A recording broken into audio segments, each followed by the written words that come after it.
Assalamu alaikum everyone. This is me Mashal Khan Safi and you are watching Mashal Khan Official.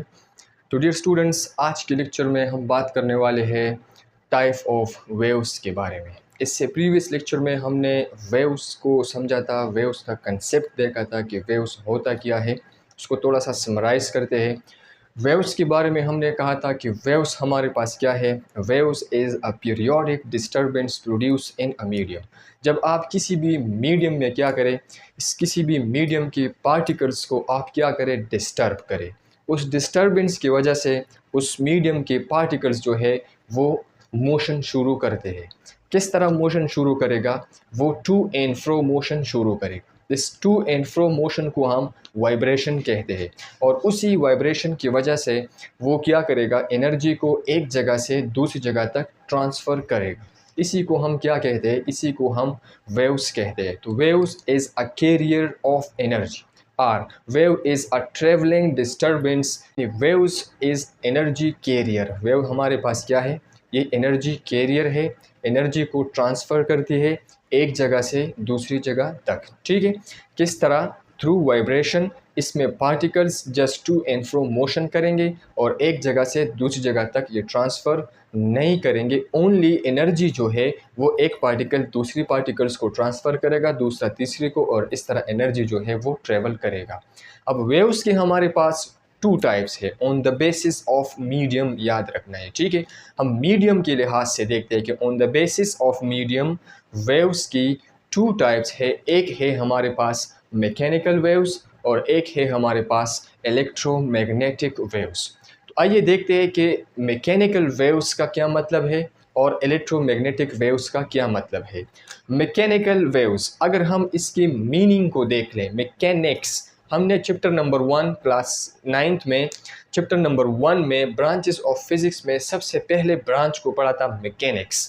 तो mechanics में हमने पढ़ा था कि mechanics is all about motion. किस चीज़ के बारे में है? मोशन के बारे में है। ठीक है, तो मैकेनिक्स मोशन से निकला है। जब भी मोशन की बात हम करेंगे तो मोशन के लिए क्या होगा? एक मीडियम जो है वो दरकार होगा। मतलब एक चीज़ को एक जगह से दूसरी जगह तक जाने के लिए किस चीज़ की ज़रूरत होती है? मीडियम की ज़रूरत होती है। तो मैकेनिकल यानी मोशन वाली, व्हाट? वेव्स, यानी ऐसे वेव्स जिसको एक जगह से दूसरी जगह तक जाने के लिए, प्रोपेगेट करने के लिए, प्रोपेगेट का मतलब है स्प्रेड आउट करना, एक जगह से दूसरी जगह तक जाना। इसको जाने के लिए किस चीज़ की ज़रूरत होती है? मीडियम की ज़रूरत होती है। तो ऐसी टाइप ऑफ वेव्स को हम मैकेनिकल वेव्स कहते हैं। तो मैकेनिकल वेव्स के अगर हम डिफिनीशन की बात करें तो mechanical waves are the waves, ये हमारे पास वो वेव्स होती है दैट नीड अ मीडियम, जिसको किस चीज़ की ज़रूरत होती है? जिसको मीडियम की ज़रूरत होती है। मीडियम में बी सॉलिड, में बी लिक्विड, में बी सॉलिड, लिक्विड और गैस यानी एयर, कुछ भी हो सकता है। ठीक है, टू ट्रेवल थ्रू, जिसमें वो क्या करे? ट्रेवल करे। किस चीज़ को? यानी ऐसी टाइप ऑफ वेव्स जिसको एक जगह से दूसरी जगह तक जाने के लिए मीडियम की ज़रूरत हो, ऐसे टाइप ऑफ वेव्स को हम मैकेनिकल वेव्स कहते हैं। अब मीडियम की बात आ गई तो इसमें ज़रूर क्या होगा? मीडियम के पार्टिकल डिस्टर्ब होंगे। जब मीडियम के पार्टिकल डिस्टर्ब होंगे तो वो डिस्टर्बेंस जो है वो क्या करेगा? वो एनर्जी को ट्रांसफ़र करेगा एक जगह से दूसरी जगह तक जाने के लिए। तो ऐसी टाइप ऑफ वेव्स को हम मैकेनिकल वेव्स कहते हैं। अब इसमें जो इम्पोर्टेंट चीज़ें हैं वो ये है कि it can not travel in a vacuum. Vacuum का मतलब है यानी स्पेस, जहाँ पर पार्टिकल्स ना हो। ठीक है, ये जो मैकेनिकल वेव्स है ये जो है ये वैक्यूम में ट्रेवल नहीं कर सकते, ये बात याद रखनी है। ठीक है, अगर हम एग्जाम्पल की बात करें तो हमारे पास साउंड वेव्स है। साउंड वेव्स को किस चीज़ की ज़रूरत होती है? साउंड वेव्स को मीडियम की ज़रूरत होती है। मीडियम कौन सा होगा? Year is a medium. ठीक है, इसी वजह से जो सन में रिएक्शन होते हैं, जो फिजन एंड फ्यूजन रिएक्शन ऊपर होती है, ठीक है, उसकी जो आवाज़ें है, उसका जो साउंड है वो हम नीचे नहीं सुनते। क्यों? बिकॉज दरमियान में क्या है? स्पेस, दरमियान में स्पेस है, वैक्यूम है, तो साउंड जो है वो वैक्यूम में ट्रेवल नहीं कर सकता, इसीलिए हम उसकी आवाज़ों को नहीं सुनते। ठीक है, इस तरह वाटर वेव्स, फिर वाटर में भी हमारे पास सरफेस वेव्स जो है उसी को हम मैकेनिकल वेव्स कहते हैं। इसी तरह सिस्मिक वेव्स, वो वेव्स जो अर्थक्वेक की दौरान जो है वो जनरेट होती है। ठीक है, उसी को हम सिस्मिक वेव्स कहते हैं। ऐसे वेव्स को हम मैकेनिकल वेव्स कहते हैं। इसको मीडियम की ज़रूरत होती है। इसी तरह वेव्स इन अ गिटार जो है, वेव इन अ रूप, जब हम रूप में क्या पैदा करें, वेव्स को जनरेट करें, उसकी मीडियम को डिस्टर्ब करें, तो उसके लिए किस चीज़ की ज़रूरत होती है, मीडियम की ज़रूरत होती है। अब अगर हम इसकी करेक्टरिस्टिक्स की बात करें, सबसे पहले हम इसकी वो बात करेंगे कि मैकेनिकल वेव्स प्रोड्यूस किस तरह होते हैं। तो this mechanical waves are produce by vibration. किस वजह से? वाइब्रेशन इन अ मीडियम, या पार्टिकल्स, जो मीडियम है उसके जो पार्टिकल्स है उसको अगर हम वाइब्रेट करें तो उसकी वजह से मैकेनिकल वेव्स जो है वो जनरेट होते हैं। ठीक है, करेक्टरिस्टिक्स की बात करें तो सबसे पहले करेक्टरिस्टिक ये है कि इसको मीडियम की ज़रूरत होती है। दूसरा करेक्टरिस्टिक ये है कि it can not travel through a vacuum, ये वैक्यूम में जो है ये ट्रेवल नहीं करेगा। ठीक है, तीसरा करेक्टरिस्टिक्स हमारे पास ये है कि इसमें हमारे पास जो पार्टिकल्स होंगे वो ओनली वाइब्रेट करेंगे, वो मूव नहीं करेंगे, वो only to and fro motion करेगा। पार्टिकल्स खुद जो है वो एक जगह से दूसरी जगह तक खुद ट्रांसफ़र नहीं होंगे। ठीक है, और फोर्थ करेक्टरिस्टिक की बात करें तो it's can travel, it's carry energy from one particles to another and फिर अनदर, इस तरह ये पार्टिकल्स एनर्जी क्या होगी, वो एक जगह से दूसरी जगह तक ट्रांसफ़र होगी। ठीक है, तो ये है हमारे पास मैकेनिकल वेव्स। मैकेनिकल वेव्स की अगर हम बात करें तो ये हमारे पास अगर हम एक तालाब ले लें और इसमें एक स्टोन को फेंक दें तो इसमें जो हमारे पास वेव्स जनरेट होती है, एक रूप ले ले, इसको किसी जगह के साथ क्या करें, अटैच करें, और इसको एक जर्क दे दे, तो इसमें जो वेव्स जनरेट होगा वो किस तरह होगा, उसकी जो वेव्स आपको नज़र आएंगे इस तरह होंगे। ठीक है, तो इसमें हमारे पास क्या होगा, इसमें हमारे पास एक क्रस्ट होगा और एक ट्रफ होगा। ठीक है, क्रस्ट और ट्रफ, इस तरह एक क्रस्ट और दूसरी क्रस्ट के दरमियान वाले लेंथ को वेवलेंथ कहते हैं, और इस मीन पोजीशन से लेकर इस वाले डिस्टेंस को या इस वाले लेंथ को एम्पलीट्यूड कहते हैं। ठीक है, ये हमारे पास मैकेनिकल वेव्स है।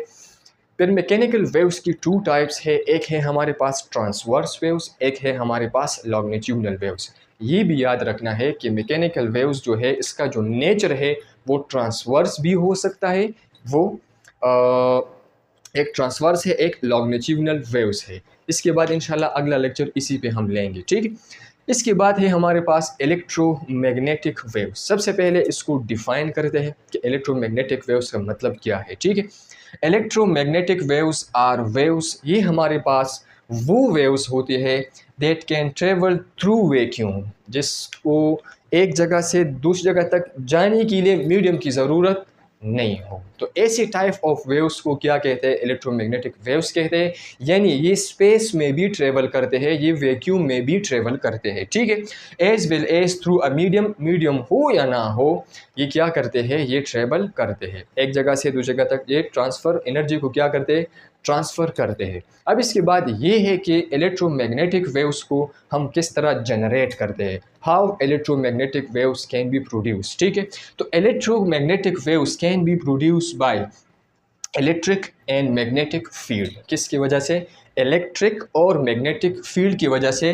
When electric and magnetic fields vibrate, जब इलेक्ट्रिक एंड मैग्नेटिक फील्ड क्या करते हैं, वाइब्रेट करते हैं। ठीक है, और वाइब्रेशन किस तरह करेगा, परपेंडिकुलर टू ईच अदर, यानी ये एक दूसरे के परपेंडिकुलर होंगे, 90 एंगल पे होंगे। इलेक्ट्रिक फील्ड और मैग्नेटिक फील्ड दोनों जो है वो 90 एंगल पे होंगे, और वेव का डायरेक्शन जो है वो भी इसके साथ 90 एंगल पे होगा, परपेंडिकुलर होगा। ठीक है, तो इट जनरेट इलेक्ट्रोमैग्नेटिक वेव्स, वो क्या प्रोड्यूस करते हैं, वो इलेक्ट्रोमैग्नेटिक वेव्स को प्रोड्यूस करते हैं। अगर आप एक चार्ज को ले लें इस तरह, ठीक है, तो वो चार्ज अपने इर्द गिर्द क्या करते हैं, एक फील्ड को क्रिएट करते हैं, एक रीजन को क्रिएट करता है। ठीक है, इस रीजन में अगर कोई चीज़ आ जाए तो या ये तो उसको अट्रैक्ट करेगा या इसको रिपेल करेगा।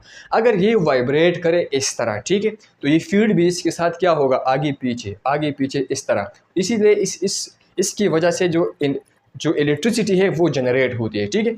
अगर इसकी वाइब्रेशन कम हो तो ये एक किस्म का वेव्स जो जनरेट करेगा।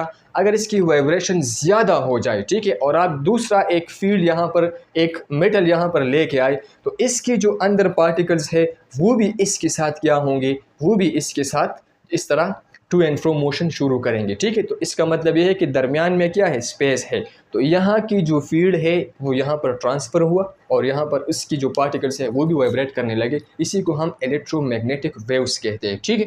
अब अगर हम एग्जांपल की बात करें तो लाइट हमारे पास क्या है, एक इलेक्ट्रोमैग्नेटिक वेव्स है। इसी तरह रेडियो वेव्स है, इसी तरह माइक्रोवेव्स है, इसी तरह इंफ्रारेड रेज है, अल्ट्रावायलेट रेज जो सन रेज होती है, जो जिसकी वेवलेंथ और स्पीड क्या हो, बहुत ज़्यादा तेज़ हो, उसको अल्ट्रावायलेट रेज कहते हैं।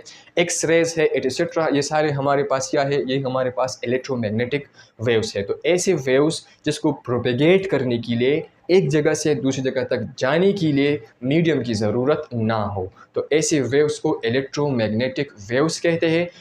This electromagnetic waves are generated by electric and magnetic field। दोनों जो है वो एक दूसरे के परपेंडिकुलर होंगे और वेव का डायरेक्शन जो है वो भी इसके साथ क्या होगा, परपेंडिकुलर होगा, ठीक है। इसी तरह अगर हम इसकी करेक्टरिस्टिक्स की बात करें तो सबसे पहले करेक्टरिस्टिक क्या होंगे कि it can travel through vacuum. ये तो वैक्यूम में भी क्या होगा, ये ट्रेवल करेगा, एक जाएगा, ठीक है, यानी इसके लिए मीडियम की ज़रूरत नहीं है, नंबर 1। नंबर 2, इसका जो स्पीड है वो स्पीड ऑफ लाइट होगा 3 × 10⁸ मीटर पर सेकंड। इसका जो स्पीड है वो इससे क्या होगा, कम होगा, तो इसका स्पीड ज़्यादा होगा, ठीक है। जितना स्पीड ऑफ लाइट है इतनी ही तेज़ी से ये क्या करेगा, ट्रेवल करेगा, ठीक है। और ये एनर्जी को क्या करेगा, एनर्जी को ट्रेवल करेगा थ्रू स्पेस। ये स्पेस में भी एनर्जी को क्या करते हैं, ट्रेवल करते हैं, यानी एक जगह से दूसरी जगह तक जाएंगे। और इसका जो नेचर होगा वो ऑलवेज ट्रांसवर्स वेव्स होगा, ये याद रखना है, ठीक है। इसका जो नेचर है वो ट्रांसवर्स प्लस लॉन्गिट्यूडनल है। इसका जो नेचर है वो ओनली ट्रांसवर्स होगा, याद रखना है, ठीक है। यही हमारे पास वेव्स की 2 टाइप्स है। एक है हमारे पास मैकेनिकल वेव्स जिसको मीडियम की ज़रूरत हो एक जगह से दूसरी जगह तक जाने के लिए। एक है हमारे पास इलेक्ट्रोमैग्नेटिक वेव्स जिसको मीडियम की ज़रूरत ना हो। होप आपको ये समझ में आया होगा।